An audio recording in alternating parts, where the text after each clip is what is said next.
अगर आप भी चाहते हैं कि आरसीएम म्यूजिक के वीडियो सबसे पहले आप तक पहुंचे, तो लाल बटन को दबा के चैनल को सब्सक्राइब जरूर करें और साथ में बेल आइकन को दबाना ना भूलें।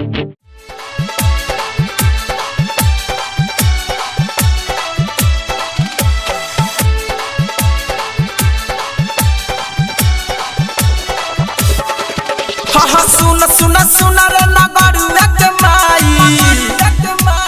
कहवा से आइलै सकिन टच मोबाइल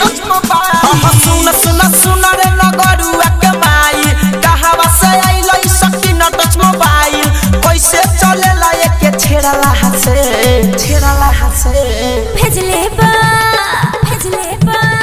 भेजले बलूतना केरला से चलेला हाथे पखेरला से भेजले बलूतना केरला से चलेला हाथे पखेरला से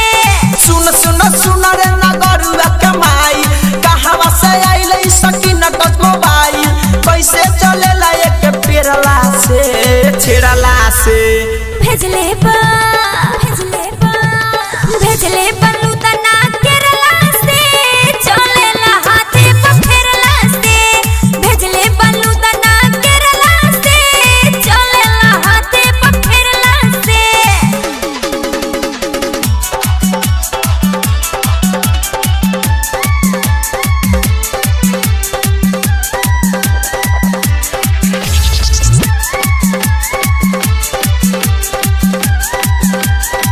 अरे ये भौजी दिह तू हमके सिखाई कैसे आवेला चलावला से भाई ए बबुआ हवे ई फर्जी मोबाइल बड़ा तू अनपढ़ समझ में न आई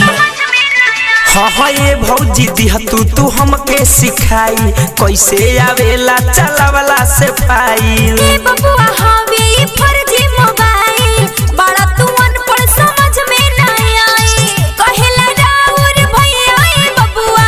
कहेला राउर भैया ए बबुआ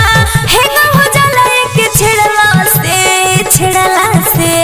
भेजले बलूतना केरला से चलेला हाथे पखेरला से भेजले बलूतना केरला से चलेला हाथे पखेरला से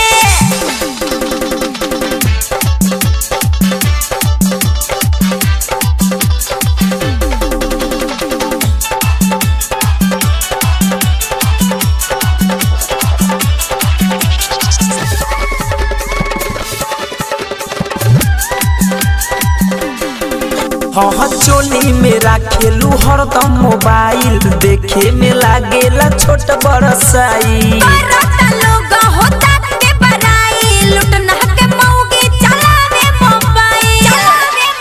हाँ चोली में राखेलू हरदम मोबाइल देखे में लागेला छोट बड़ साई बरता लोग होता के बराई लुटना के मौगी चलावे मोबाइल मिलता मजा काए बबुआ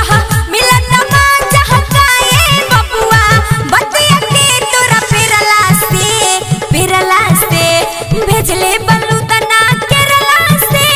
चलेला हाथे पखेरला से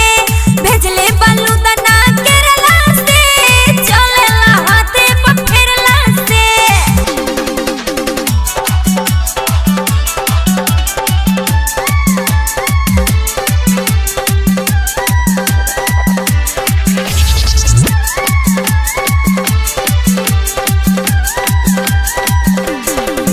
हाँ धड़कन धनंजय से रोज बतियालू राइटर थारू से मिले तू जालू ना बबुआ तू इतना शिकायत ढेर जति बोलब त करब पिटाई